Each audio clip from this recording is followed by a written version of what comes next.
2 বছর পরে এসে আপনার এমন অভিমান মানায় না ইফাদ। 2 বছর আগে আপনার এই অভিমান কোথায় ছিল? আজকে আপনি অভিমান দেখাতে আসছেন। আজকে আমি একটা ছেলের সাথে কথা আলাদা করে কথা বলেছি, তাই আপনি রাগ করে আমার সাথে কথা বলছেন না। আর আপনি 2টা বছর আমার কোনো খোঁজখবর রাখেন নাই। আমিও অন্য ছেলের সাথে চলেও যেতে পারতাম। আমার কি কোনো দরকার ছিল আপনার সংসারে পড়ে থাকার? আমি কি মানুষ নই?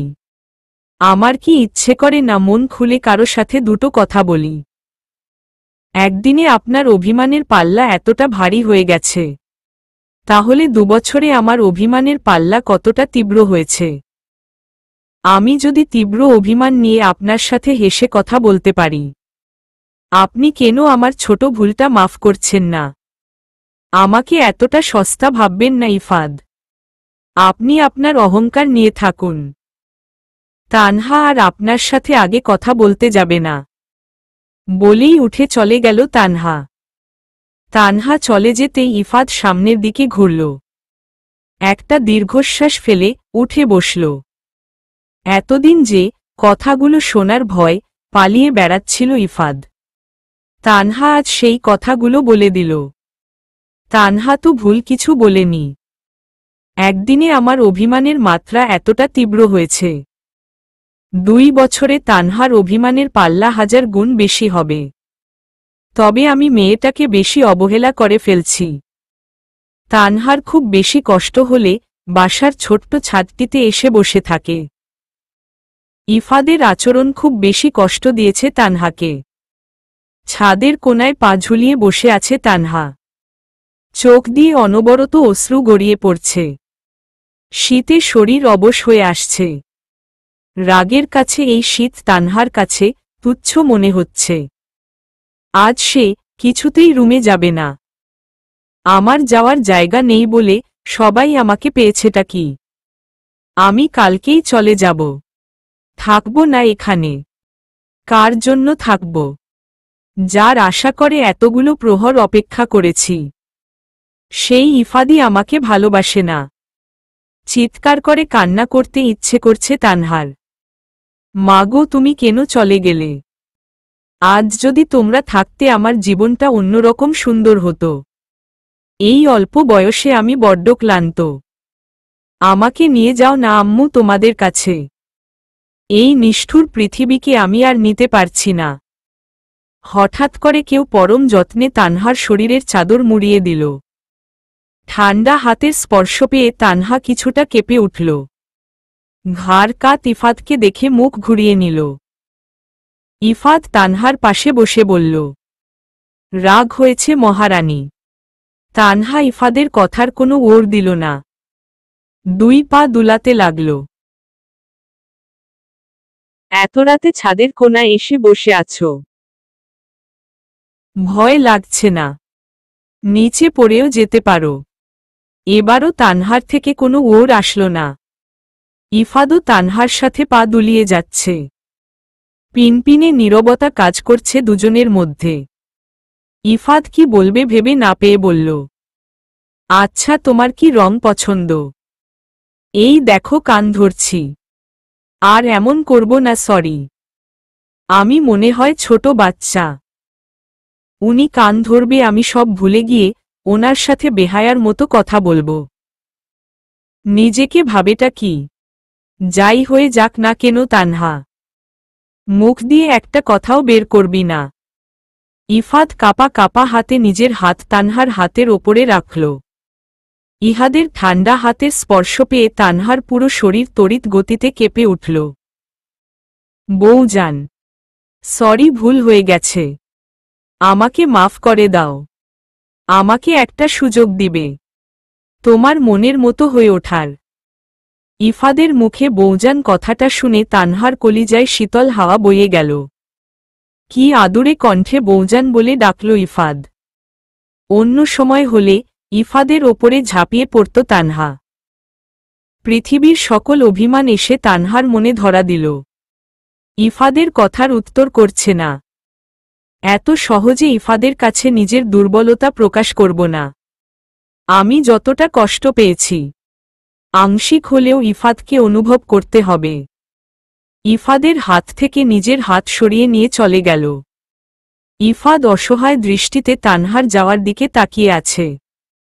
তানহার রুমে এসে লাইট অফ করে শুয়ে পড়ল। কি করে তানহার রাগ ভাঙাবে তা ভাবতে ভাবতে নিজের রুমে আসলো ইফাদ। শুয়ে শুয়ে ভাবছে, মেয়ে মানুষের কি রাগ বাবা, ভাঙাবো কিভাবে? কালকে চৈতালির থেকে সাহায্য নিতে হবে। দুটো বন্ধ করে নিল ইফাদ। একটু পরে রাজ্যের ঘুম এসে ধরা দিল ইফাদের চোখে। তানহা শুয়ে শুয়ে নীরবে কান্না করে যাচ্ছে। না চাইতেও পেয়ে গেছেন তো, তাই মূল দিতে পারছেন না। যেদিন হারিয়ে ফেলবেন, কান্না করেও আর ফিরে পাবেন না। এত অবহেলা তানহা নামের বোকা মেয়েটি সহ্য করবে? আমার মতো করে কেউ যদি আপনাকে ভালোবেসে আপনার সংসার করে, আল্লাহ কসম ইফাদ সারা জীবনের জন্য আপনার জীবন থেকে চলে যাব। পরের দিন সকালবেলা তানহা রান্না করছে। তানহার চোখমুখ একদম ফুলে আছে। চুপচাপ আপন মনে রান্না করছে। আজকাল বড্ড বেশি কষ্ট হয় তানহার। ইফাদ দূরে ছিল, তখনই ভালো ছিল। কাছে এসে কষ্টটা একটু বেশি বাড়িয়ে তুলেছে। ভাবি ভাত পুড়ে যাচ্ছে। চৈতালির কথা তানহার হুঁশ আসে। তানহার আজকে কাজ করতে একদমই ইচ্ছে করছে না। রুটি বানানোর মতো ধৈর্য নেই, তাই ভাত বসিয়ে দিয়েছে। আল্লাহর রহমতে একটা শ্বশুর বাড়ি পেয়েছি, কখনো কোনো বিষয় নিয়ে রাগারাগি করে না। ভুল করলে বুঝিয়ে বলে। সবকিছুর জন্য আল্লাহর কাছে শুকরিয়া আদায় করে তানহা। ভাবি তোমার কি হয়েছে, মন খারাপ? কান্না করেছ নাকি? চোখমুখ কেমন ফোলা ফোলা লাগছে। রাতে ঘুমোতে পারি নাই, সেজন্য এমন হচ্ছে। একটু ঘুমিয়ে নিলে ঠিক হয়ে যাবে। ভাবি তোমার কি শরীর খারাপ? আম্মুকে আজকে রান্না করতে বলি। না চৈতালি, আমি করে নিতে পারবো। তোমার পরীক্ষা আছে, তুমি গিয়ে পড়াশোনা করো। সবাই খেয়ে যে যার কাজে চলে গেল। দুপুরের রান্না করতে অনেক দেরি, এই সুযোগে একটু ঘুমিয়ে নেওয়া যায়। নিজের কাজ শেষ করে রুমের দিকে গেল তানহা। বিছানা ঠিক করে শুয়ে পড়ল। চৈতালির পরীক্ষা শেষ, রাস্তা দিয়ে ফ্রেন্ডদের সাথে যাচ্ছিল। আবিরকে দেখে থেমে যায়। কি রে, দাঁড়িয়ে পড়লি কেন? স্যারের সাথে আমার একটা কথা আছে। তোরা সামনের দিকে এগোতে থাক, আমি কয়টা কথা বলেই চলে আসছি। বেশি দেরি করিস না, আমরা কিন্তু তোকে রেখেই চলে যাব। চৈতালি আবিরের কাছে গেল। স্যার কেমন আছেন? আলহামদুলিল্লাহ ভালো। কলেজের মধ্যে আপনার সাথে কথা বলতে পারি না, তাই কথা বলতে আসলাম। কলেজে এত স্যার থাকতে আমার সাথে তোমার এত কিসের কথা? আপনি এমনভাবে কথা বলছেন কেন আমার সাথে? তাহলে কিভাবে কথা বলবো তোমার সাথে? কালকে তোমার একজন গার্ডিয়ান সহ আমার সাথে দেখা করবে। তুমি এখন আসতে পারো। চৈতালির আর সাহস হল না স্যারের মুখের ওপরে কথা বলার। দ্রুত স্থান ত্যাগ করল। আবির কে রে মেয়েটা? আমাদের কলেজের স্টুডেন্ট, 1 বছর ধরে খুব বেশি জ্বালাচ্ছে। প্রশ্রয় দিল পেয়ে বসত।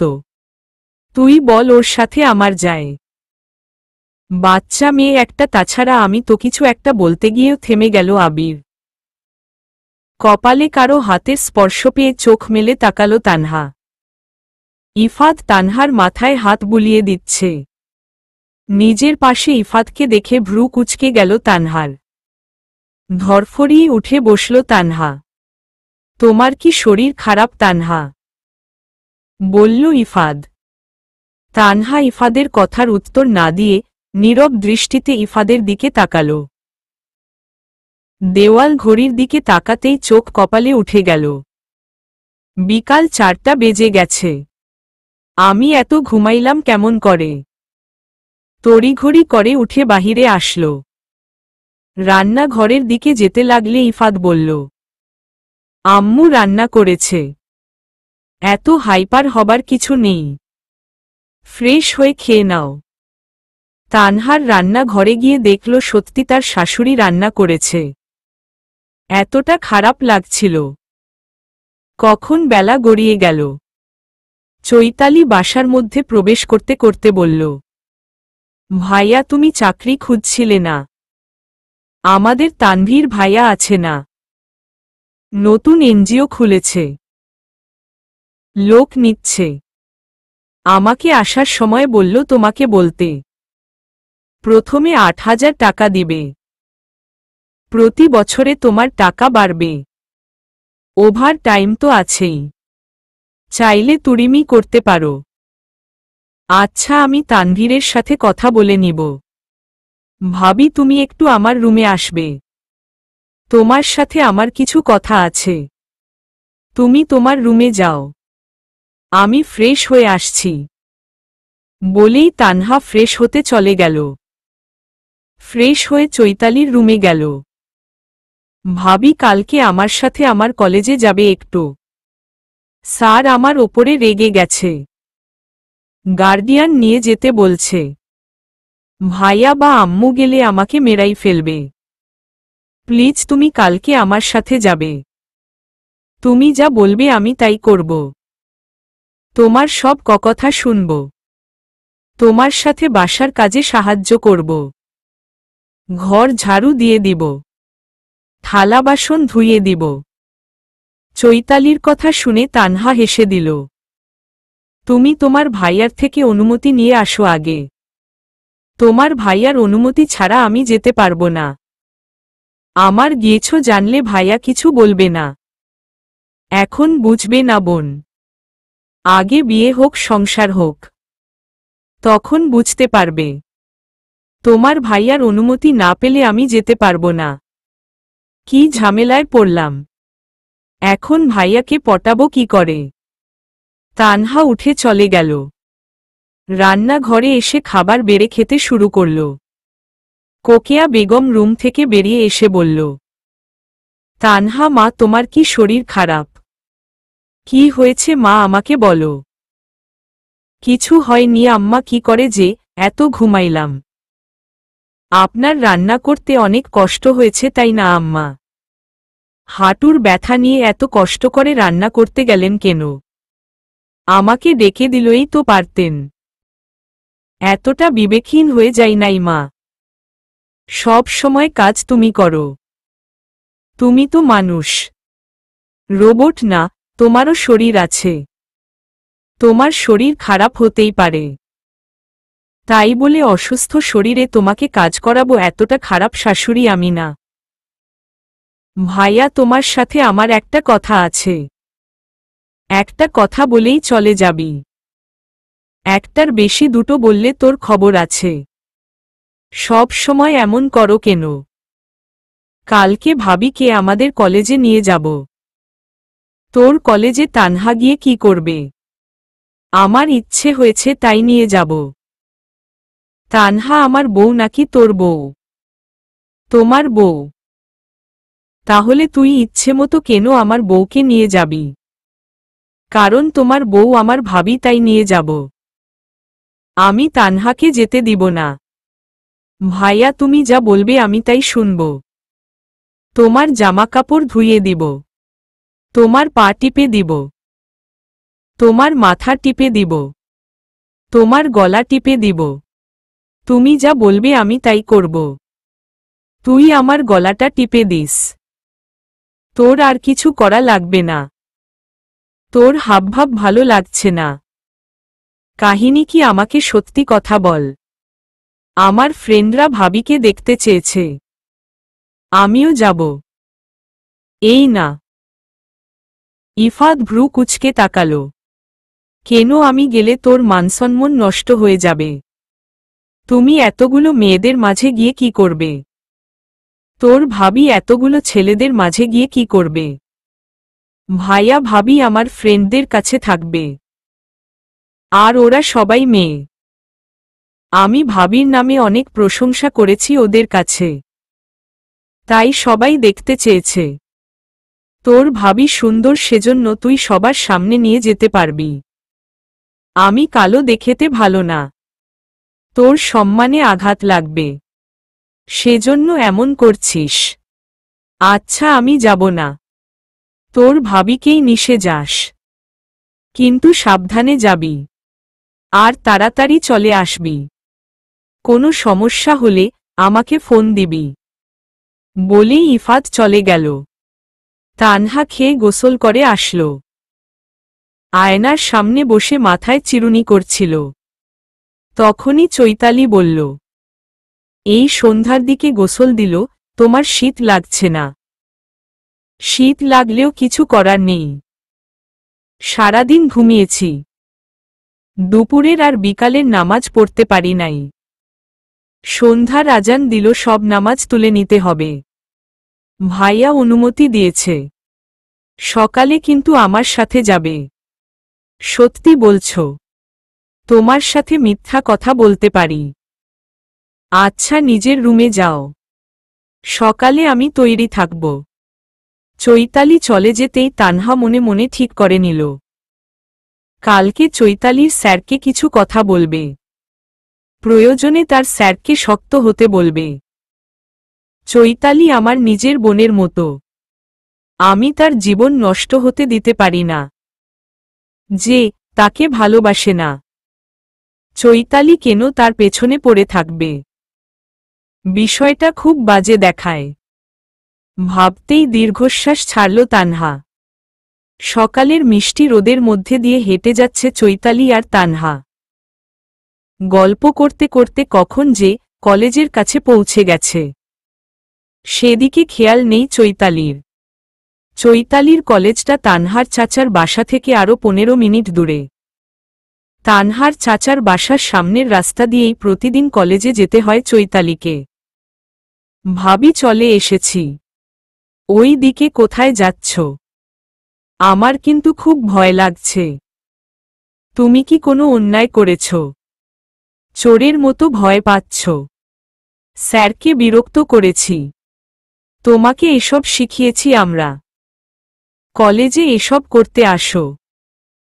তোমাকে তো আগেই সবটা বলেছি, এখন বকছ কেন? তানহা কোনো কথা বলল না, চুপচাপ সামনের দিকে এগোতে লাগল। আবিরের খোঁজ করতেই জানা গেল আবির ক্লাসে আছে। 10 মিনিট পরেই আবিরের ক্লাস শেষ হবে। এখন 10 মিনিট অপেক্ষা করতে হবে। চৈতালি তার সব ফ্রেন্ডদের সাথে তানহা পরিচয় করিয়ে দিল। আবিরকে বের হতে দেখে চৈতালি সবার থেকে বিদায় নিল। চৈতালি প্রকার দৌড়ে আবিরের সামনে দাঁড়াল। স্যার, আমার গার্ডিয়ান নিয়ে এসেছি, আমার রুমে নিয়ে এসো, তারপরে কথা বলছি। তানহা একটু দূরে দাঁড়িয়েছিল, পেছনে থেকে আবিরকে খেয়াল করেনি। চৈতালি আবিরের কাছে এসে তানহাকে বলল, ভাবি চলো, স্যার তার রুমে যেতে বলেছে তোমাকে। দুজন মিলে আবিরের রুমে গেল। অনুমতি নিয়ে রুমে প্রবেশ করল। আবির আর তানহা দুজন দুজনকে দেখে কিছু মুহূর্তের জন্য থমকে গেল। তানহা, তুই? চৈতালি, তোর কে হয়? স্যার, আপনি ভাবিকে কিভাবে চিনেন? তানহা, তোমার ভাবি? হ্যাঁ, কিন্তু আপনি ভাবিকে কি করে চিনেন? তুমি একটু বাহিরে যাও, তোমার ভাবির সাথে কিছু কথা আছে। চৈতালি কোথাও যাবে না, এখানে আমরা চৈতালিকে নিয়েই কথা বলতে আসছি। যা কথা বলার চৈতালির সামনেই বলতে হবে। আমি চৈতালিকে নিয়েই কথা বলবো, কিন্তু কথাগুলো ওর সামনে বলাটা ঠিক হবে না। চৈতালি, তুমি আমার কথা শুনতে পাওনি? এখনো কেন দাঁড়িয়ে আছো? চৈতালি মাথা নিচু করে চলে গেল। তানহার বেশ বিরক্ত লাগছে। চৈতালির কলেজের টিচার তার আবির ভাই, জানলে কখনোই আসতো না তানহা। আবির উঠে তানহার দিকে এগোতে লাগল। সেই তুই নিজেই আমার কাছে আসলি। দেখ, আমি কিন্তু তোর কাছে যাই নাই। তুই নিজে পায়ে হেঁটে আমার কাছে এসেছিস। আমি এখানে ব্যক্তিগত কথা বলতে আসি নাই। আপনি নিশ্চয়ই আমাকে ব্যক্তিগত প্রশ্ন করার জন্য ডাকেন নাই। ব্যক্তিগত প্রশ্নের জন্যই ডেকেছি। তোর আদরের ননদ 1 বছর ধরে ছ্যাঁচড়ার মতো আমার পেছনে ঘুর ঘুর করছে। আজকাল ওর বিরক্ত করা বেশি হয়ে গিয়েছে। আমি নিতে পারছিলাম না, তাই ওর গার্ডিয়ান ডেকেছি। আগে যদি জানতাম চৈতালির ভাইয়ের সাথে তোর বিয়ে হয়েছে, তাহলে এতদিনে তোদের বাসার জামাই হয়ে যেতাম রে তানহা। আমার ননদ আজকের পর থেকে আপনাকে বিরক্ত করবে না। আশা করি আমি আপনাকে বোঝাতে পেরেছি। আর কিছু বলার থাকলে বলুন। আমাকে বাসায় যেতে হবে। আচ্ছা, তোর কালো জামাইয়ের এত ধোলা বোন কেমনে হলো রে? না মানে, তোর জামাই কালো?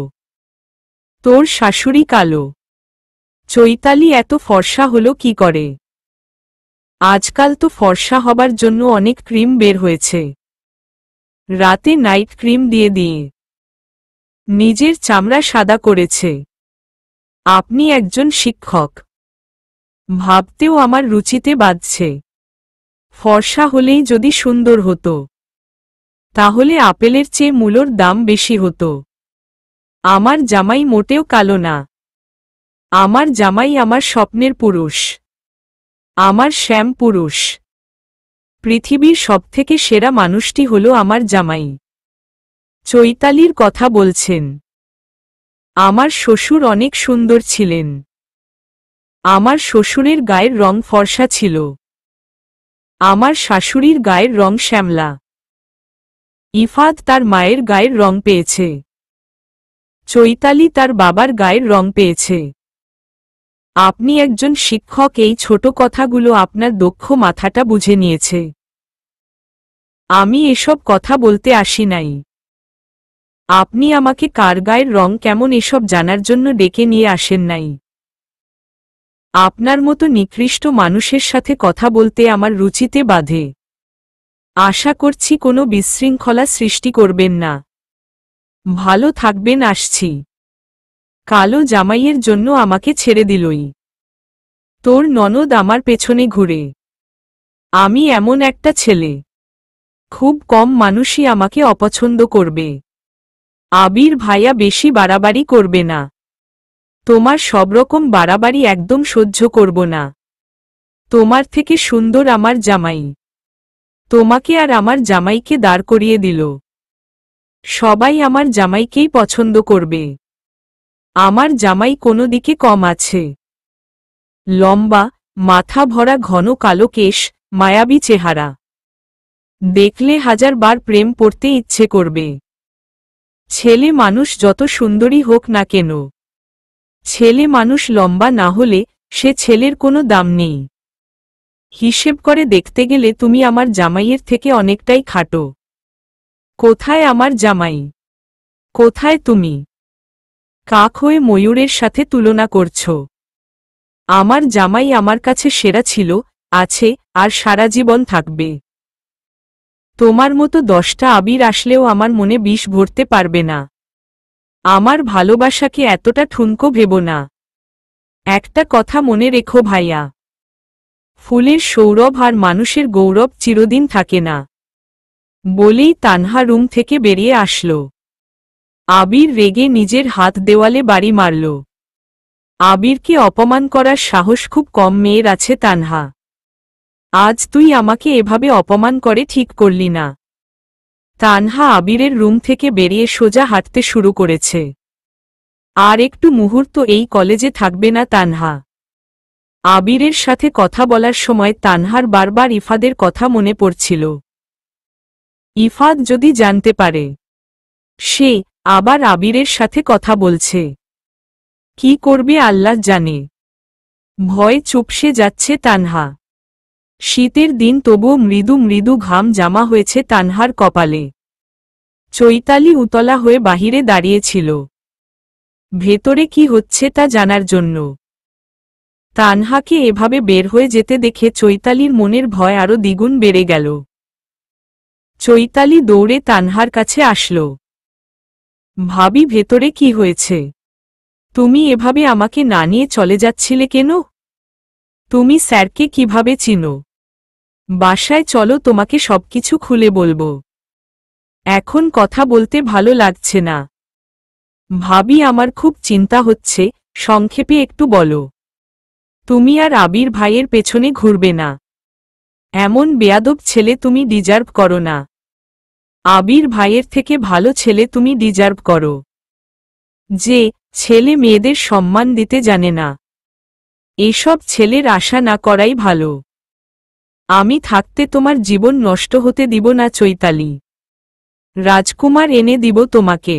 তুমি আর আবির ভাইয়ের পেছনে ঘুরবে না। কিন্তু কেন ভাবি? আমি আবির স্যারকে অনেক ভালোবাসি। আমার পক্ষে স্যার ছাড়া অন্য কাউকে মেনে নেওয়া সম্ভব না। প্রথম ভালো লাগা তো, তাই তোমার এমন মনে হচ্ছে। ভালো লাগা, ভালোবাসা, মায়া কোনোটাই সারা জীবন থাকে না চৈতালি। একটা সময় সময়ের সাথে সব উবে যায়। শূন্য স্থান কখনো শূন্য থাকে না চৈতালি। ধুলাবালি দিয়ে হলেও তা পূর্ণ হয়ে যায়। তোমার শূন্য স্থান একদিন সঠিক মানুষ এসে পূর্ণ করে দিবে, দেখো। তুমি অনেক ভালো মেয়ে চৈতালি। তুমি ভালো কিছু ডিজার্ভ করো। আমার ভালো কিছু চাই না ভাবি। আমার আবির স্যারকে লাগবে। স্যার তোমার পরিচিত, প্লিজ স্যারকে তুমি বোঝাও। আমরা বাসায় গিয়ে কথা বলবো। বাহিরে দাঁড়িয়ে কথা বলা আমি পছন্দ করি না। চৈতালি আর তানহা দুজন হাঁটতে শুরু করল। দুজনের মাঝে পিনপিনে নীরবতা কাজ করছে। কেউ কোনো কথা বলছে না। একজনের মন খারাপ, আরেকজনের মনে ভয়। তানহা হঠাৎ করেই পেছনে তাকাল। আবির তাদের দিকে এগিয়ে আসছে। তানহা আবিরকে দেখে চৈতালির হাত শক্ত করে ধরে জোরে হাঁটা শুরু করল। দুজন মিলে কত প্ল্যান করে আসছিল। আজকে অনেক ঘুরবে, হাঁটবে, সাজার জিনিস কিনবে। কিন্তু আবির নামক ব্যক্তিটি সবকিছু নিমিষেই সব আশা মাটি করে দিল। কিছু দূর যেতেই তানহা ইফাদকে দেখতে পেল। ইফাদের সাথে একটা ছেলে আছে। দোকানে কি যেন দেখিয়ে দিচ্ছে। ইফাদ এখনো তানহাদের দেখে নাই। তানহার ভয়ে গলা শুকিয়ে আসছে। চৈতালি, তুমি জানো আমাকে কে মেরেছিল? কে আমাকে সংসার ছেড়ে চলে আসার কথা বলছিল? কে ভাবি? আমি তোমাকে বলবো। আমার একটা শর্ত আছে। আমার কথা শোনার পরে একদম উত্তেজিত হবে না। আবির ভাই যদি পেছনে থেকে ডাকে, মনের ভুলেও পেছনে তাকাবে না। তানহার কথা শুনে চৈতালি পেছনে তাকাল। আবিরকে দেখে মুখে হাসির রেখা ফুটে উঠল। আমি তোমাকে পেছনে ঘুরতে নিষেধ করছি চৈতালি। কিন্তু কেন তাকাবো না ভাবি? স্যার কিছু বলবে আসছে হয়তো। তুমি শুনবে না। কে আমাকে মেরেছিল? কিন্তু ভাবি, স্যার তোমার স্যারই আমাকে ভরা রাস্তার মধ্যে মেরেছিল। তোমার স্যারই আমাকে বলেছিল আমি যেন তোমার ভাইয়াকে ডিভোর্স দিয়ে তার কাছে চলে যাই। তানহার কথা শুনে চৈতালি দাঁড়িয়ে পড়ল। অদ্ভুতভাবে বুকের মাঝখানে চিনচিন ব্যথা অনুভব করল চৈতালি। চোখে পানি এসে ছলছল করে উঠল। খারাপ মনটা নিমিষেই আরো খারাপ হয়ে গেল। কি বলছো ভাবি এসব? তার মানে স্যারের মনের রানী তুমি? রাস্তার বিপরীত পাশে তাকাও চৈতালি। দেখতে পাচ্ছ তোমার ভাইয়াকে? আবির ভাইয়ের জন্য আমাদের মধ্যে এখনো মনমালিন্য চলছে। তুমি কি চাও তোমার ভাইয়ের আর আমার সম্পর্কটা আরো খারাপ হয়ে যাক? চৈতালি দুপাশে মাথা নাড়িয়ে বোঝালো সে চায় না। তাহলে আমার হাত ধরে হাঁটা শুরু করো। তোমার ভাইয়াকে অতিক্রম করে আমরা একটা গাড়ি ডেকে নিব। আবির এক প্রকার দৌড়ে চৈতালি আর তানহার পথ আটকে দাঁড়াল। তানহা, এই চুড়িটা তোর? আমার রুমে পড়েছিল। তানহা বিরক্ত মাখা মুখ নিয়ে বলল, না, এটা আমার চুড়ি না। চৈতালি রাস্তার মধ্যে দাঁড়িয়ে থেকে ছেলে মানুষের সাথে তোদের এত কিসের কথা রে, বলল ইফাদ। পেছনে ইফাদকে দেখে তানহার আত্মা বেরিয়ে আসার উপক্রম হয়ে গেছে। থরথর করে পুরো শরীর কাঁপতে শুরু করল। তানহা এতটা ভয় পাচ্ছে কেন সে জানে না, কিন্তু এই মানুষটাকে তানহা খুব বেশি ভয় পায়। ভাইয়া, এটা আবির স্যার, আমাদের কলেজের শিক্ষক। একটু দরকারি কথা বলছিলাম। উনি তোর কলেজের শিক্ষক? ভালো কথা। কলেজের মধ্যে কথা বলবি, রাস্তায় এভাবে স্যারের সাথে দাঁড়িয়ে কথা বলতে হবে কেন? আরে ইফাদ ভাই, রাগ করছো কেন? তোমার বউয়ের চুড়ি আমার রুমে পড়ে গিয়েছিল, চুড়িটাই দিতে এসেছি। তানহার বুকের ভেতরে ধক করে উঠল। ইফাদ একবারও তানহার দিকে তাকাল না। তানহার অস্থিরতা বেড়েই চলেছে। ইফাদ আবিরকে আর চোখে একবার দেখে নিল। চৈতালি, তোদের কাছে টাকা নেই, হেঁটে যাচ্ছিস কেন? আসলে ভাইয়া, আমি আর ভাবি ঠিক করেছিলাম আজকে একটু ঘুরব, হাঁটব। ইফাদ রক্তচক্ষু নিয়ে চৈতালির দিকে তাকাল। চৈতালি ভয়ে মাথা নিচু করে ফেলল। আবির ইফাদের হাতে চুড়িটা দিয়ে চলে গেল। ইফাদ চৈতালিকে আলাদাভাবে ডেকে নিয়ে দূরে সরে গেল। তানহা অসহায় দৃষ্টিতে দুজনের দিকে তাকিয়ে আছে। ইফাদ কেন তার সাথে কথা বলছে না? আবার রাগ করল ইফাদ। ভাবতেই বুক চিরে কান্না আসছে তানহার। একটু পরে চৈতালি আসল। চৈতালির চোখে মুখে ভয়ের ছাপ স্পষ্ট। কাপা কাপা গলায় বলল, ভাইয়া তোমাকে চলে যেতে বলেছে, আমি তোমাকে গাড়িতে তুলে দিচ্ছি। গাড়িওয়ালা তোমাকে বাসার সামনে নামিয়ে দিবে। এই নাও টাকা, ভাইয়া দিয়েছে। তুমি যাবে না চৈতালি? ভাইয়া তানভীর ভাইয়ের সাথে কাজে আসছে, ভাইয়ার সাথে যেতে বলেছে আমাকে। আমাকে চলে যেতে বলছে কেন? আমিও থাকব তোমাদের সাথে, কিন্তু ভাইয়া তোমাকে চলে যেতে বলেছে। তুমি কথা বাড়িও না ভাবি, বাসায় চলে যাও। চৈতালি একটা গাড়ি দাঁড়া করাল। বাসার ঠিকানা দিয়ে সুন্দরভাবে তানহাকে নামিয়ে দিতে বলল। তানহা একবার ইফাদের দিকে তাকিয়ে গাড়িতে উঠে বসল। তানহা চলে যেতেই চৈতালি দৌড়ে ভাইয়ের কাছে চলে গেল। ভাইয়া, ভাবি চলে গিয়েছে, তুই এখন আমার সাথে চল, তোর খবর আছে। আমি যা বলবো তাই না শুনলে কঠিন শাস্তি পাবি তুই। চৈতালি মাথা নিচু করে ফেলল। ইফাদ হাঁটছে, ইফাদের পেছনে পেছনে চৈতালি হাঁটছে। ভেতরে ভয় কাজ করছে। একদিকে তানহার চিন্তা, একদিকে তার ভাইয়ের চিন্তা। নিজেকে পাগল মনে হচ্ছে চৈতালির। তানহা বাসায় এসে চুপচাপ হয়ে বসে আছে। অশান্ত মনটাকে কিছুতেই শান্ত করতে পারছে না তানহা। ইফাদ চাইলেই পারত তানহার মনটাকে শান্ত রাখতে, কিন্তু ইফাদ তানহার সাথে কথাই বলল না। আচ্ছা, ইফাদ কি আমাকে বাসা থেকে বের করে দিবে?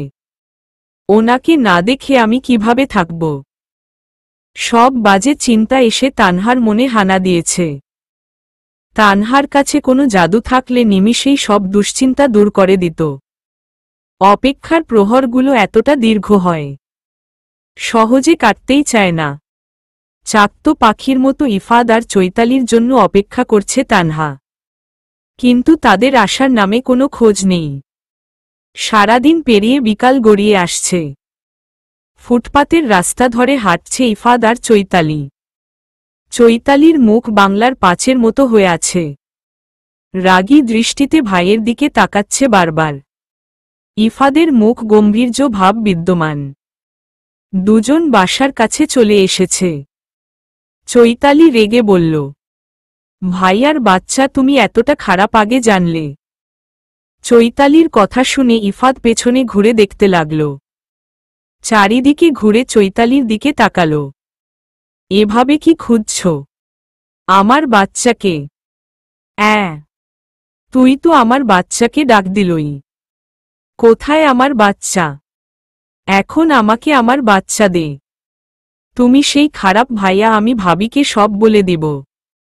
ইফাদ রাগী দৃষ্টিতে চৈতালির দিকে তাকাল। চৈতালি দৌড়ে বাসার মধ্যে চলে গেল। ইফাদও চৈতালির পেছনে গেল। চৈতালি বাসায় এসে নিজের রুমে প্রবেশ করল। তারপরে নিজের রুমের দরজা বন্ধ করে দিল। ইফাদ আসলে চৈতালিকে তাজাই খেয়ে ফেলবে। তানহা দুপুরের নামাজ পড়ে ইফাদ আর চৈতালির জন্য অপেক্ষা করছিল। কখন যে ঘুমিয়ে গিয়েছে সে নিজেও জানে না। ইফাদ রুমে প্রবেশ করে কিছুক্ষণ ঘুমন্ত তানহার দিকে তাকিয়ে থাকল। একটা দীর্ঘশ্বাস ফেলে ফ্রেশ হতে চলে গেল। ইফাদ খেতে বসেছে।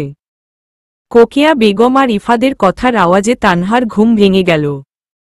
তাড়াতাড়ি করে উঠে বসল। ঘুমের রেশ এখনও কাটে নাই। ইফাদের গলার আওয়াজ শুনে বুকের ভেতরে ধুকপুকানির আওয়াজ বাড়তে শুরু করেছে। আবারও সেই ভয় এসে মনে হানা দিয়েছে। একটু শান্তিতে ঘুমিয়েছিল। ইফাদের গলার আওয়াজ সব শান্তি নিমিষেই উধাও করে দিল। তানহা উঠতে যাবে, তখনই ইফাদ রুমে প্রবেশ করে। অসহায় দৃষ্টিতে ইফাদের দিকে তাকিয়ে আছে।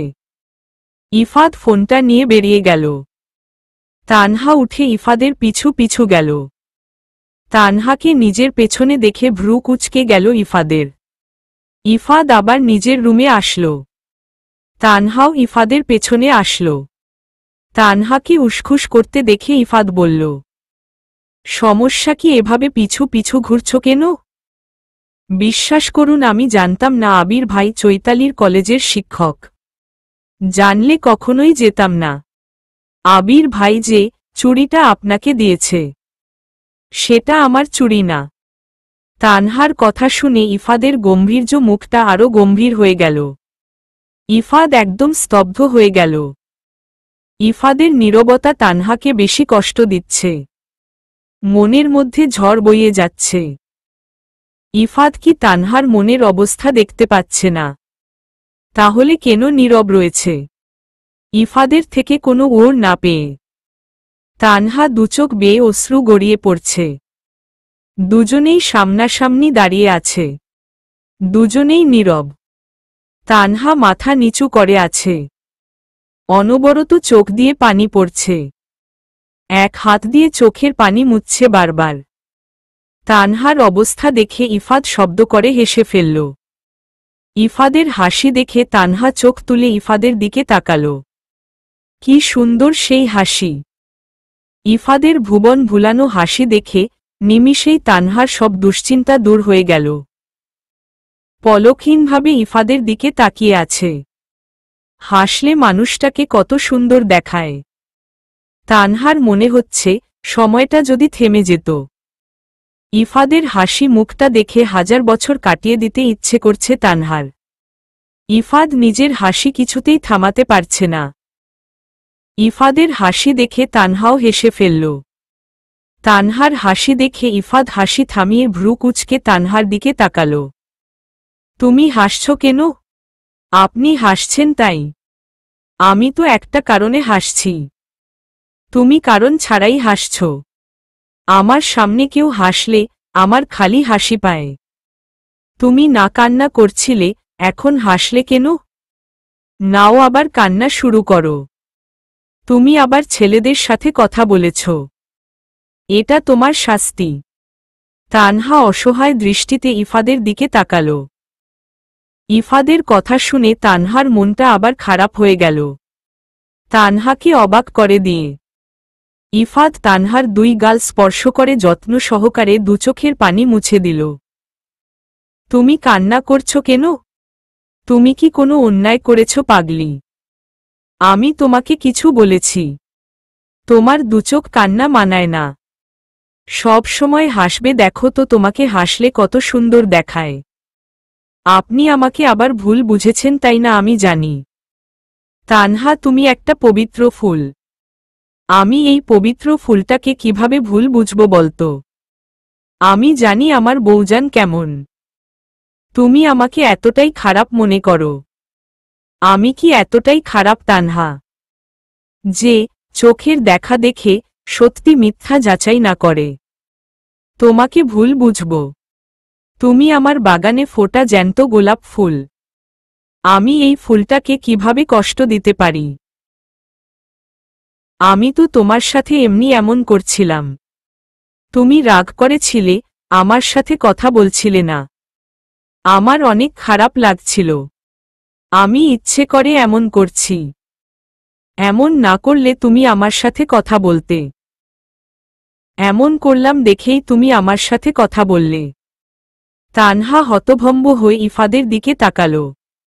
আপনার মতো বাজে লোক দুটো দেখি নাই। আমাকে বোকা বানানো। আজকে রাতে আপনার ভাত বন্ধ। লক্ষ্মী সোনা বউ আমার এমন করে না। তোমার জন্য সারপ্রাইজ আছে। আমার কোনো সারপ্রাইজ লাগবে না। ভয় আমার দম বন্ধ হয়ে আসার উপক্রম হয়ে গিয়েছিল। আর উনি মজা নিয়েছে। আপনি একদম আমার সাথে বলেন না। বের হন আমার রুম থেকে। এতক্ষণ ভেজা বিড়ালের মতো হয়েছিলে। সত্যি কথা বলে দিলাম। এখন আমার রুম থেকে আমাকেই তাড়িয়ে দিচ্ছ। এই জন্যই বলে সত্যি কথার ভাত নাই। তানহা ঝাড়ু হাতে নিল। তেরে ইফাদের দিকে আসতে লাগল। ইফাদ দৌড়ে বাহিরে চলে গেল। তানহা রেগে দরজা লাগিয়ে দিল। ইফাদ জোরে জোরে শ্বাস নিচ্ছে। কি মেয়ে রে বাবা, নিমিষেই রূপ বদলে ফেলল। এই চৈতালি দরজা খোল। আগে আমাকে 10,000 টাকা দিবে। তারপরে তোমার জিনিস ফেরত পাবে। তুই ছোট মানুষ, এত টাকা নিয়ে কি করবি বোঝা আমাকে। তুমি ভাই নিরামিষ মানুষ। এসব জিনিসপত্র কিভাবে তোমার বউকে দিবে? এসব বরং আমার কাছেই থাক। আমি ব্যবহার করব। আমার কিন্তু খুব রাগ হচ্ছে চৈতালি। সন্ধ্যা হয়ে আসছে। আগে টাকা দিবে। তোর এত সাহস, তুই আমার মুখের ওপরে কথা বলিস? মার খেলে খাব। তবুও টাকা নিব। আমার কাছে এত টাকা নাই। তুই 50 টাকা নেবন। আমার জিনিস আমাকে দিয়ে দে। সারাদিন আমাকে খাটিয়েছ। আমাকে মাত্র 50 টাকা দিবে। তোমার জিনিস তোমাকে দিতে চেয়েছিলাম, কিন্তু এখন দিব না। লাগবে না তোর জিনিস। আমি বাসার বাহিরে চলে গেলাম। ইফাদ রেগে পাড়ার মোড়ে চলে গেল। চৈতালি দরজা খুলে দেখল ইফাদ চলে গেছে। হতাশ হয়ে আবার নিজের রুমে চলে গেল। ঘড়ির কাঁটায় রাত 9টা ছুঁই ছুঁই। তানহা রান্নাঘরে তরকারি গরম করছে। চৈতালি মেঝেতে পার্টি বিছিয়ে খাবার প্লেটগুলো নিয়ে এসে বসল। কোকিয়া বেগম নিজের ঘরে আছেন। দরজায় কলিং বেল বেজে উঠল। চৈতালি উঠে গিয়ে দরজা খুলে দিল। তোর ভাবি কই? রান্নাঘরে তরকারি গরম করছে। ইফাত কোনো কথা না বলে রান্নাঘরের দিকে গেল। তুমি একা একা রান্না করছো। আমি তোমাকে সাহায্য করি। তানহা রেগে ইফাদের শরীরে ঠান্ডা পানি ছুঁড়ে মারল। আল্লাহর কসম, তানহা শীত লাগে না। এভাবে কেউ ঠান্ডা পানি ছুঁড়ে মারে? আমি আলগা দরদ দেখাতে আসতে বলছিলাম। রেগে তরকারি নিয়ে ড্রয়িং রুমে চলে গেল। ইফাদ হতাশ হয়ে রুমে নিয়ে শার্ট চেঞ্জ করে আসল। সবাই খেয়ে রুমে চলে গিয়েছে। ইফাদ চৈতালির রুমে আসল। ভাইয়া, তুমি সেই খারাপ। আমি মনে করেছিলাম ভাবির জন্মদিনে ভাবিকে উপহার দিব। তুমি আমার থেকে সবকিছু জেনে নিজেই কিনে ফেললে। টাকা আমার বউ আমার কিনেছি, বেশ করেছি। এই ধর 3,000 টাকা। আমি 10,000 টাকা চেয়েছিলাম। পারলে আম্মুর কাছে থেকে চেয়ে নে। আমার কাছে আর টাকা নেই। এখন আমার জিনিস আমাকে ফেরত দে। এখন দিয়ে দিচ্ছি। তুমি কিন্তু আম্মুকে বলে 7,000 টাকা নিয়ে দিবে। আমার আংটিটা সত্যি খুব পছন্দ হয়েছে ভাইয়া। আচ্ছা, আমি আম্মুকে বলবো। চৈতালি অনেকগুলো ব্যাগ এনে ইফাদের হাতে ধরিয়ে দিল। ইফাদ সেগুলো নিয়ে নিজের রুমে আসল। তানহা কাত হয়ে শুয়েছিল। ইফাদ গিয়ে তানহার পাশে বসে ডাকল, তানহা উঠো না, আপনি সরে যান, আমার সাথে কথা বলবেন না। আচ্ছা বলবো না, একবার উঠে বসো, আমি আপনার কথা শুনতে বাধ্য নই। ইফাদ তার ঠান্ডা হাত তানহার গালে চেপে ধরল। তানহা তড়িঘড়ি করে ইফাদের দিকে তাকাল। সমস্যা কি? প্রতিশোধ নিচ্ছেন? তুমি আগে উঠো, তারপরে বলছি। তানহা কোনো কথা বলছে না, চুপ করে শুয়ে আছে। ইফাদ তানহার হাত ধরে তুলে বসাল, সবগুলো ব্যাগ হাতে দিয়ে বলল, তোমার জন্য বউজান। তানহা অবাক হয়ে ইফাদের দিকে তাকিয়ে আছে। এত কিছু তার জন্য নিয়ে এসেছে। ইফাদের মাথা কি খারাপ হয়ে গিয়েছে? এভাবে তাকিয়ে দেখছ কি? সবকিছু খুলে দেখো তোমার পছন্দ হয়েছে কি না। তানহা সবকিছু খুলে দেখতে লাগল। কালো রঙের একটা বোরকা, কালো রঙের শাড়ি, কালো রঙের চুড়ি, কিন্তু চুড়িগুলো কাচের না। কালো রঙের থ্রি পিস, কালো রঙের জুতা, কালো রঙের একটা চাদর, সাজার গহনা মোটামুটি সবগুলোই প্রায় কালো। একজোড়া নুপুরও আছে। তানহা অবাক দৃষ্টিতে ইফাদের দিকে তাকিয়ে আছে। আবার অনেক খুশিও লাগছে তানহার। ইফাদ তার জন্য এত কিছু নিয়ে এসেছে। ভাবতেই তানহার চোখ দুটো চিকচিক করে উঠল। খুশি হয়ে বলল, সবকিছু আমার না, আমার আরও একটা বউ আছে তার জন্য। আপনি কি করে জানলেন আমার কালো রং পছন্দ? জামাই হই আমি তোমার। আমি জানব না? তাহলে কে জানবে শুনি? আল্লাহ, এগুলো সব আমার খুব খুশি লাগছে। তানহা খুশি সবকিছু নেড়েচেড়ে দেখছে। তানহার হাসিমাখা মুখটা দেখে ইফাদের মনে প্রশান্তি বাতাস বয়ে গেল। মুগ্ধ দৃষ্টিতে তানহার দিকে তাকিয়ে আছে। তানহাকে দেখে মনে হচ্ছে পৃথিবীর সবথেকে সুখী মানুষটা তানহা। 2টা বছর তানহার কোনো খোঁজ খবর রাখে নাই ইফাদ। অল্প কয়টা জিনিস পেয়েই মেয়েটা কতটা খুশি। তানহা হাতে চুড়িগুলো পরতে পরতে বলল, আমার কিন্তু কাচের চুড়ি চাই। আপনি আমাকে এক মুঠো কাচের চুড়ি কিনে দিবেন? কাচের চুড়ি পরা লাগবে না। না, আমি পরব। জীবনে প্রথম কিছু চাইলাম, কিনে দিবেন না? না, তোমাকে সোনার চুড়ি বানিয়ে দিব। আমার আর কিছু লাগবে না। আপনি পুরো দোকান আমার জন্য নিয়ে আসছেন মনে হচ্ছে। এগুলো কিছু না তানহা, তুমি এখনো আমার থেকে অনেক কিছু পাবে। ইনশাআল্লাহ আমি তোমার সবকিছু পূর্ণ করার চেষ্টা করব। আমার তো আপনাকে লাগবে, আপনি আপনাকে দিয়ে দিন। আমার আর কিছু লাগবে না। এভাবে বলো না, আমার শরম করে। আমি এগুলো একটু পরে দেখি। তোমার জিনিস তুমি পরবে, আমাকে বলার কি আছে? আপনি একটু বাহিরে যাবেন। আমি থাকলে সমস্যা কোথায়? এখন শরম করবে না। রাগ দেখাচ্ছ কেন? আমি বলেছি যাব না।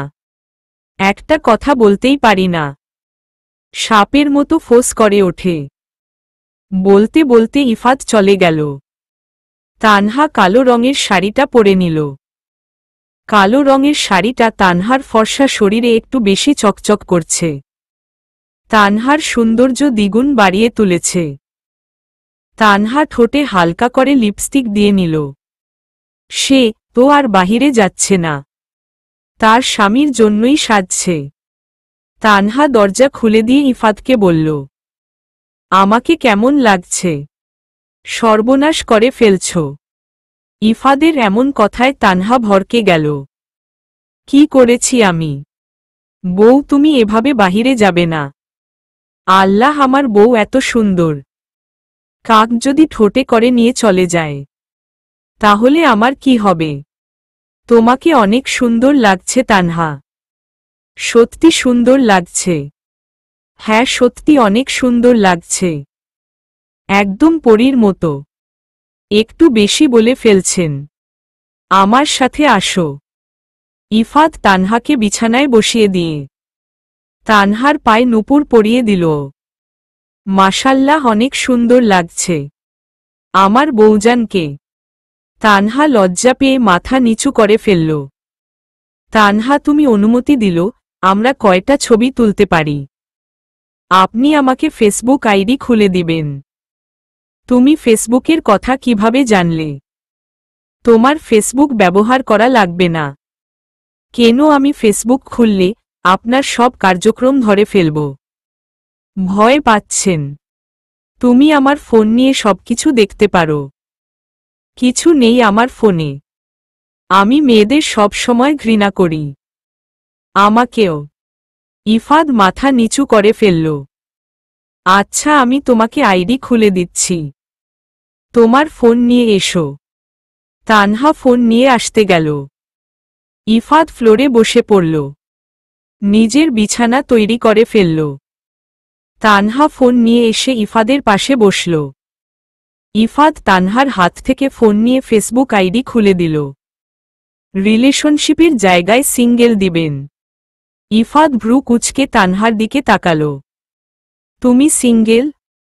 Pure single. আমাকে দেখে কি মনে হয় আপনার? ইফাদ রাগী দৃষ্টিতে তানহার দিকে তাকিয়ে আছে। ওভাবে তাকিয়ে থেকে লাভ নেই। খাঁটি সিঙ্গেল মেয়ে আমি। এখন আমার ফোনটা আমার হাতে দেন। মিথ্যা কথা বলতে মুখ কাঁপছে না। আমি মিথ্যা কথা বললাম বুঝি? তা আমি কি মিথ্যা কথা বলছি শুনি? তুমি সিঙ্গেল কিভাবে হতে পারো? জলজ্যান্ত তোমার একটা জামাই আছে। কে? আমার জামাই? আমি? আপনি স্বীকার করলেন আপনি আমার স্বামী। তাহলে সেদিন ফোন চেয়েছিলাম। আমাকে কেন আপনার ফোনটা দিলেন না?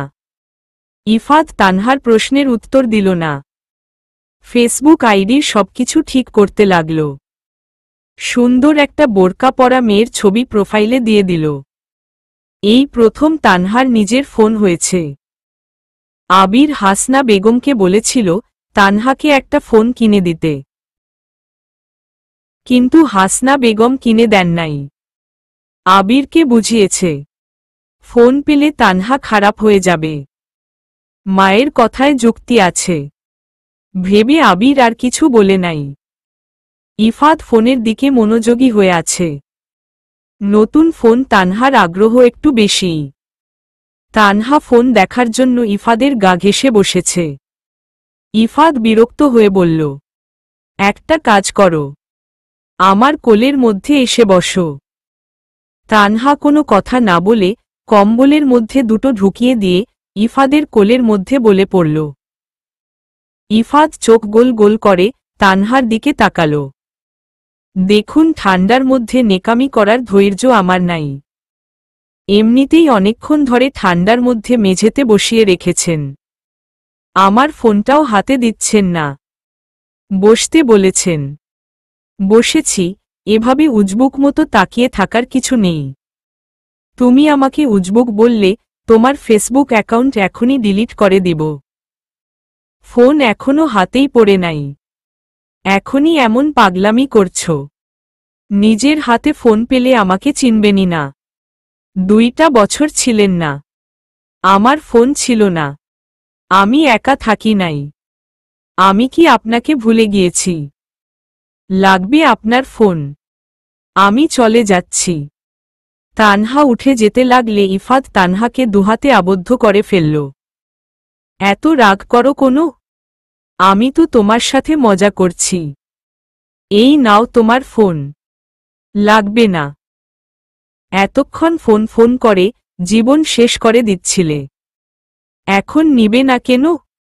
আপনি কার নামে সিম তুলেছেন? কেন আমার নামে? আমি এই সিম দিয়ে অপরাধমূলক কাজ করব, আর পুলিশ এসে আপনাকে ধরে নিয়ে যাবে। আমারই ভালো কোনো কাজ করতে হবে না, আমি জেলে বসে বসে খাব। পুলিশের মার তো খান নাই, একদিন খেলে দ্বিতীয় দিন বলবেন না। দেখি আপনার ফোন দিন। দিতে পারি, আমার একটা শর্ত আছে। কি শর্ত? আমার সাথে কয়টা ছবি তুলতে হবে। আচ্ছা তুলব। এখন আপনার ফোন দেন। ইফাদ নিজের ফোনটা তানহার দিকে এগিয়ে দিল। তানহা ফোন হাতে নিয়ে বলল, পাসওয়ার্ড বলুন। আমার কাছে দাও, আমি খুলে দিচ্ছি। আমাকে বললে আপনার সব টাকা পয়সা সব লুটে নিব নাকি? আমার বউজান, আপনার মতলব কি বলেন তো? আমার কোনো মতলব নেই। তাহলে পাসওয়ার্ড বলতে বললাম, আপনি আমার বউজান বললেন কেন? আরে বোকা, আমার পাসওয়ার্ডই আমার বউজান। তানহা হতভম্ব হয়ে ইফাদের দিকে তাকালো। মানুষের পাসওয়ার্ড আবার এমন হয় নাকি? তানহা ফোনের দিকে মনোযোগ দিল। প্রথমে ইফাদের গ্যালারিতে গেল তানহা।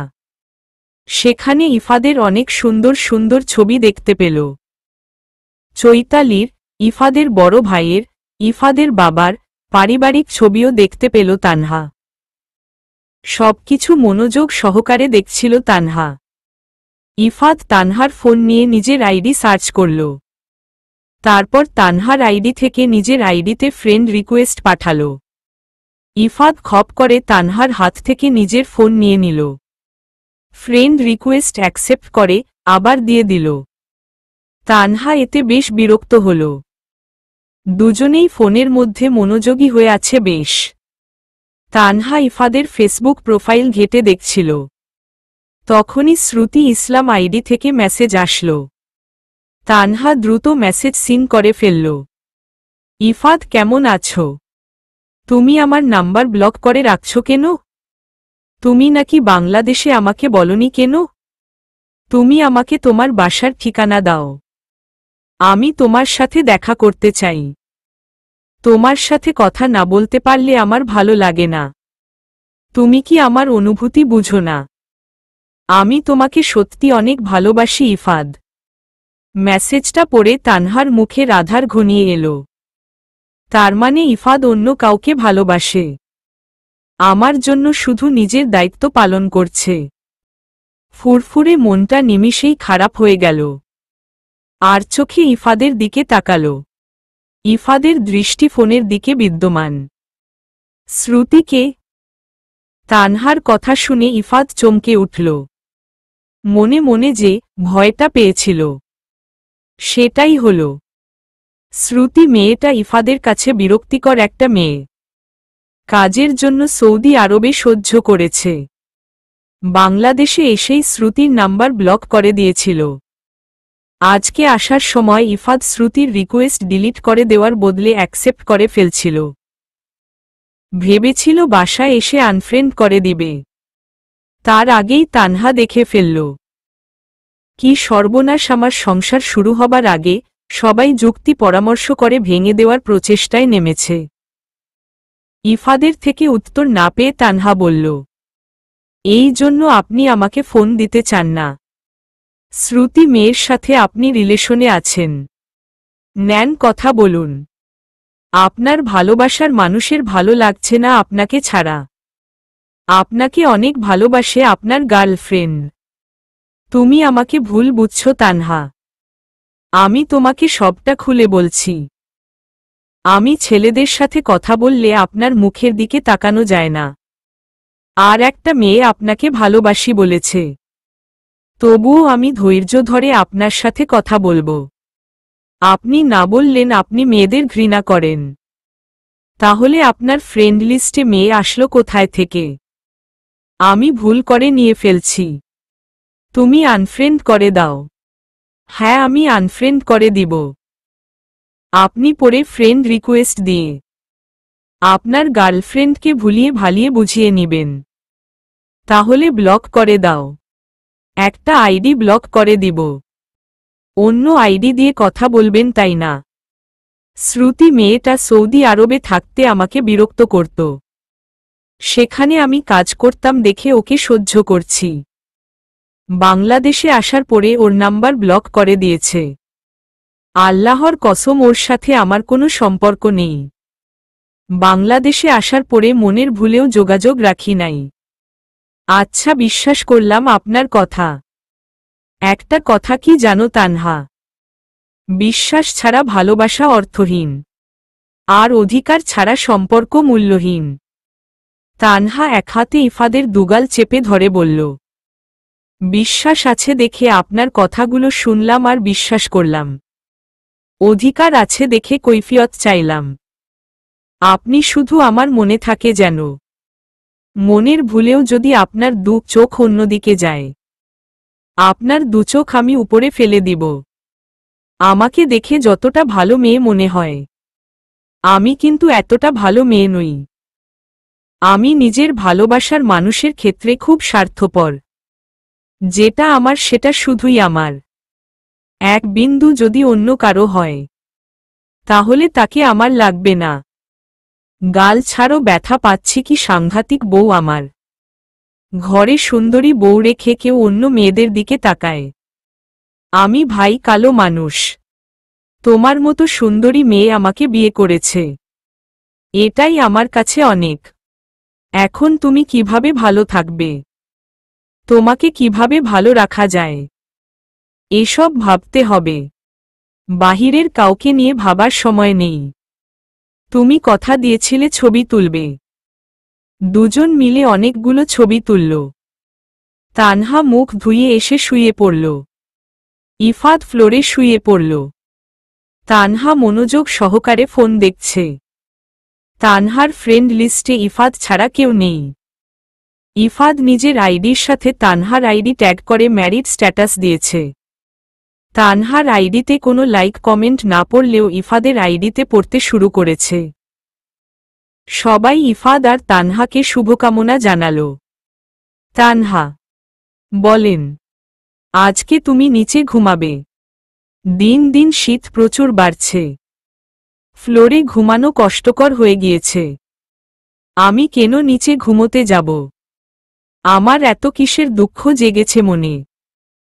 একদিন তুমি ফ্লোরে ঘুমাবে, একদিন আমি ঘুমাবো। আমি এত মহান নই, পারবো না ফ্লোরে ঘুমোতে। আপনি আপনার ঘরবাড়ি ভেঙে বিছানায় চলে আসুন। না।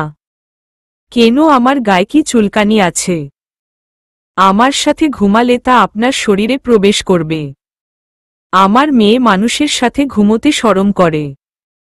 প্রথম দিন এসে ঘুমিয়েছিলেন, তখন শরম করেছিল না। অন্ধকারের মধ্যে টেনে ধরেছিলেন, তখন শরম করেছিল না। এভাবে বলছো কেন? একটা বার ভেবে দেখো, আমি কতদূর জার্নি করে আসছিলাম। আমার একটু ঘুমের দরকার ছিল। আমার চারিদিকে কোনো খেয়াল ছিল না।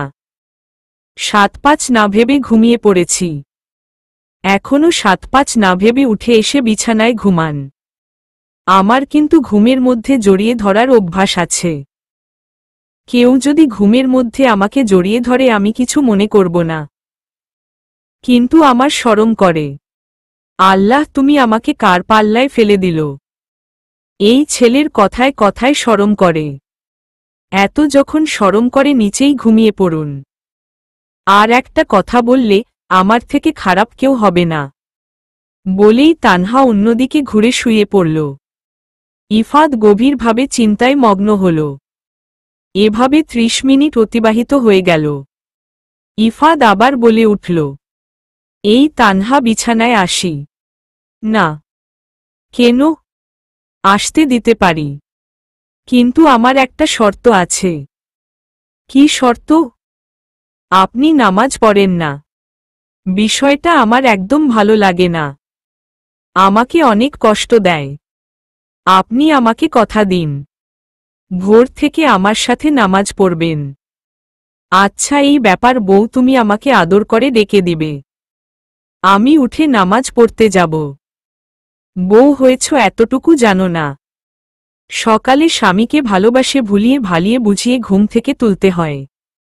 অবশ্যই তা আবার বলতে হবে, জামাই যান, আপনার জন্য সকালের ঠান্ডা পানি আমি রেডি করে রাখব। ইফাদ মুখটা বাংলার 5-এর মতো করে ফেলল। এই তোমার ভালোবাসা? আপনি নামাজ পড়বেন না, আর আমি আপনাকে ভালোবাসব কখনোই না। যদি নামাজ পড়েন, তাহলে ভালোবাসব, এর আগে না। বললাম তো নামাজ পড়ব। আমি এখন ওপরে আসতে পারব? আসুন। ইফাদ নিজের ফ্লোরের সংসার ভেঙে সবকিছু নিয়ে তানহার সংসারের দিকে এগোতে লাগল। বিছানায় শুয়ে কম্বলের মধ্যে ঢুকে গেল। এত কিনারে শুয়েছেন কেন? পড়ে যাবেন। একটু এগিয়ে আসুন। তানহার কথায় ইফাদ একটু সাহস পেল। একটু এগিয়ে গেল। তানহা নিজের ফোনে ব্যস্ত। ফোন ব্যবহার করা একটু বেশি হয়ে যাচ্ছে। ইফাদ রেগে বলল, তানহা তোমার ফোন ব্যবহার করা একটু বেশি হয়ে যাচ্ছে। ফোন রেখে চুপচাপ ঘুমাও। ঘড়িতে দেখেছ কয়টা বাজে? 1টা বাজতে যাচ্ছে আর একটু দেখেই ঘুমিয়ে যাব। অন্যদিন 11টার সময় ঘুমিয়ে যাও। 1টা বাজতে যাচ্ছে। এখনো তাকিয়ে আছো। ফোন কিন্তু ভেঙে ফেলব। তানহা মন খারাপ করে ফোন রেখে দিল। ফোন বালিশের নিচে রেখে চোখ বন্ধ করে ফেলল। মনটা ফোন ফোন করছে তানহার। ইফাদের ভয় নিতেও পারছে না। কিছু সময় অতিবাহিত হবার পরে দুজনেই ঘুমিয়ে গেল।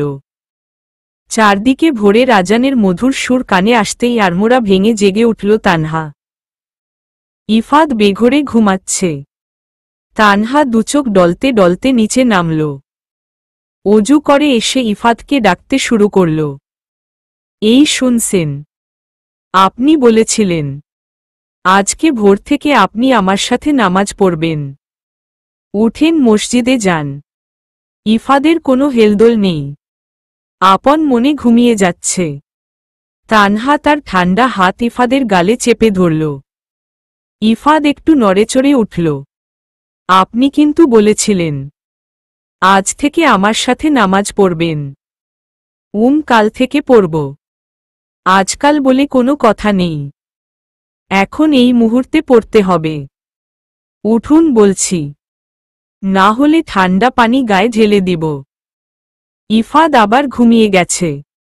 তানহা ইফাদের মাথায় হাত বুলিয়ে দিতে দিতে বলল, আপনি কিন্তু আমাকে কথা দিয়েছিলেন যে কথা দিয়ে কথা রাখে না।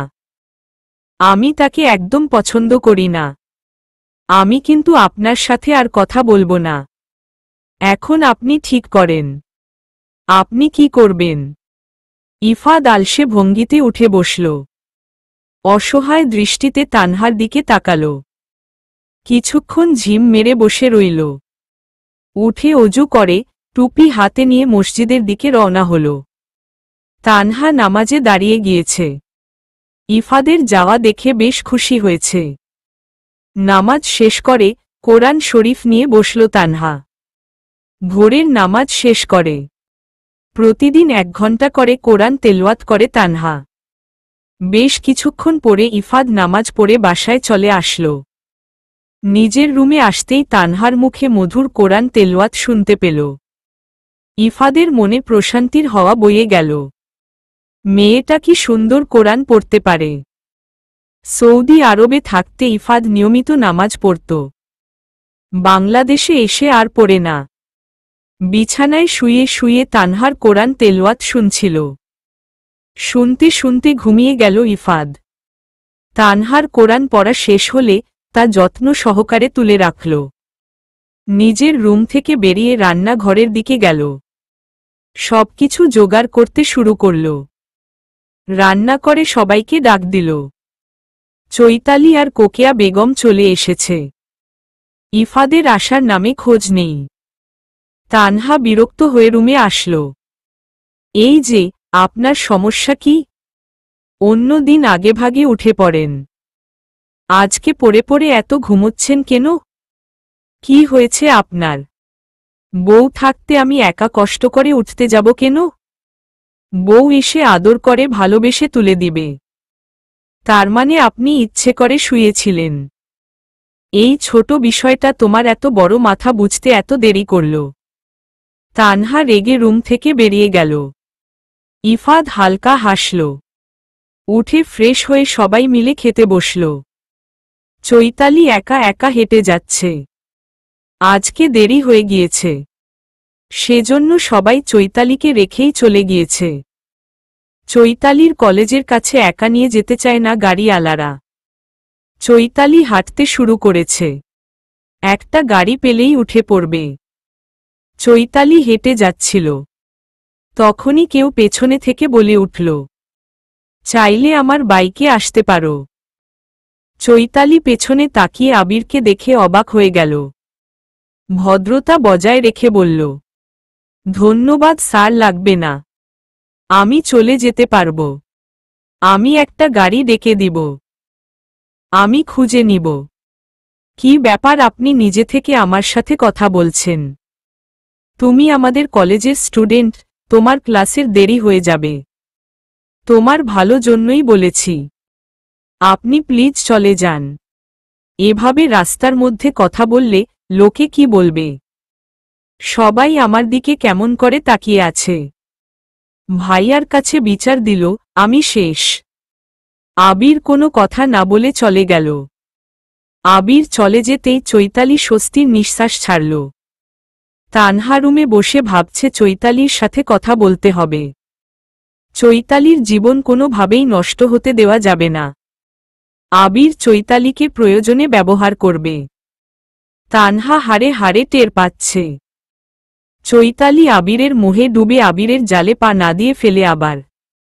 তানহার ভাবনার মাঝেই ইফাত বলল, শুনো, আমি কাজে যাচ্ছি। আমার আসতে অনেক দেরি হবে। বিকেল 5টায় আমার কাজের ছুটি হবে। আপনার কাজ হয়েছে? কই, আমাদের তো বলেন নাই। চৈতালি বলল, না, তানভীর ভাইয়া একটা এনজিও খুলেছে, সেখানেই কাজ নিয়েছি। কালকে কিসের জন্য ওই দিকে গিয়েছিলাম বলো? তানভীর ভাই আমাকে আমার এরিয়া দেখিয়ে দিচ্ছিল। মানে বোঝানোর সময় নেই, বাসায় এসে বুঝিয়ে বলবো। আচ্ছা, দেখে শুনে সাবধানে যাবেন। আর হ্যাঁ, মনের ভুলেও কোনো মেয়ের দিকে তাকাবেন না। সাবধানে থাকবেন, নিজের দিকে খেয়াল রাখবেন। যথা আজ্ঞা মহারানী। বলেই মিষ্টি হেসে চলে গেল ইফাদ। তানহা নিজের কাজে মনোযোগ দিল। কলেজ ছুটি হয়ে গিয়েছে। আজকে চৈতালির ভালো লাগছে না। আজকে প্রাইভেট পড়তে যাবে না। উত্তপ্ত রৌদ্রময় দুপুরে হেঁটে যাচ্ছে চৈতালি। আবির রাস্তায় দাঁড়িয়ে চা খাচ্ছিল। চৈতালিকে দেখে বলল, এই রোদের মধ্যে হেঁটে যাচ্ছ কেন? আমরা মধ্যবিত্ত স্যার, আমাদের সবকিছুর অভ্যাস আছে। এই সামান্য রোদ আমার কোনো ক্ষতি করতে পারবে না। বেশ কথা বলতে জানো। ফুচকা খাবে? তোমরা মেয়েরা তো ফুচকা খেতে অনেক পছন্দ করো। না স্যার, খাবো না, বাসায় যাব। আজকে ভালো লাগছে না। আমাকে এড়িয়ে চলছ। ভাবি আপনার থেকে দূরত্ব বজায় রেখে চলতে বলেছে।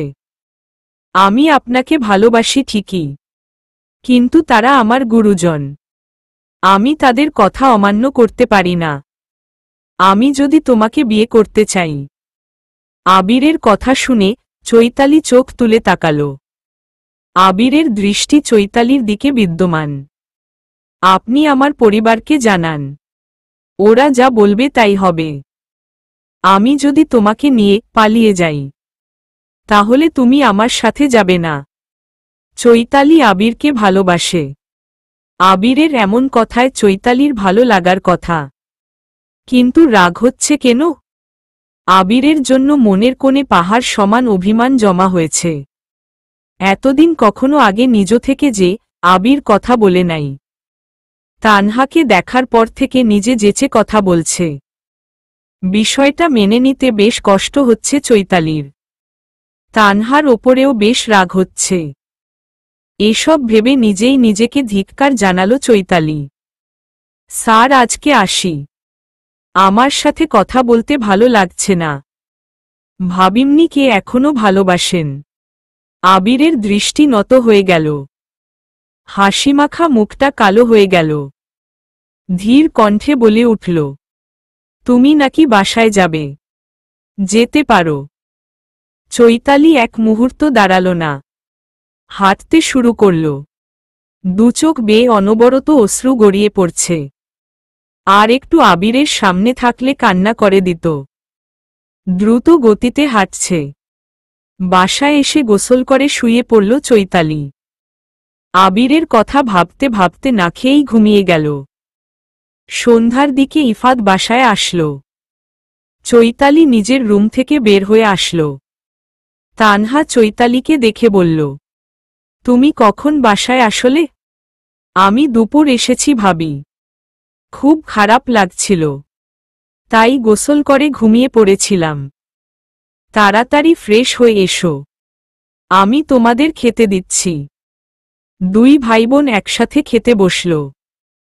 ভাবি, আমার রুমে তোমার 4টা সালোয়ার কামিজ আছে, রাতে নিয়ে যেও। আমি তো সালোয়ার কামিজ পরি না। আরে ভাইয়া কিনেছে, তোমার পছন্দের রং কালো।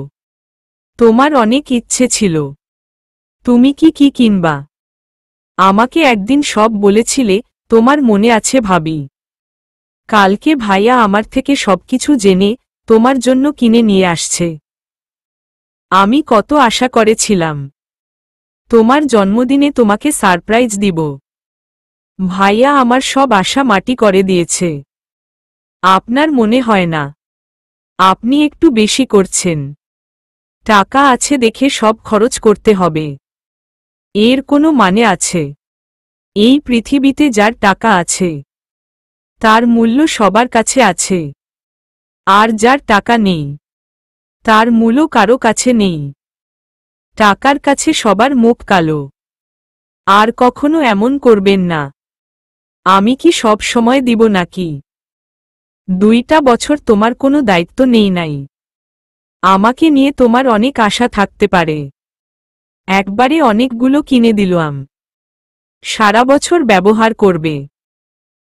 আমি কি প্রতিদিন তোমার জন্য জামা কাপড় কিনতে যাব? কয়টা ব্যবহার করবে, কয়টা তুলে রাখবে? এই ছোট বিষয়টাকে তোমরা এত বড় করছো কোনো? আমি বুঝতে পারছি না। তোরা ছেলে মানুষ বুঝবি না। তোরা টাকা উড়াইতে পারলে বাঁচিস। তুই কতটা কষ্ট করে টাকা রোজগার করিস। তোর বউ তোর কষ্টের মূল্য বুঝে জন্য তোকে অপচয় করতে নিষেধ করছে। আজ তোর কাছে টাকা আছে, কাল তোর কাছে টাকা নাও থাকতে পারে। বসে বসে খেলে রাজার ধনও ফুরিয়ে যায়। আমি কি বসে বসে খাবো নাকি? আমার চাকরি হয়েছে বেশ, মাসে মাসে 10,000 টাকা তুলতে পারবো। এটাই আমার কাছে অনেক। আম্মু জানো আমার এখানের কাজ করতে ইচ্ছে করছে না। কষ্ট বেশি ফল কম, কিন্তু বাহিরের দেশে কষ্ট যেমন আছে ঠিক তেমন ফলও আছে। তুই কি বাহিরে যাওয়ার পরিকল্পনা করছিস?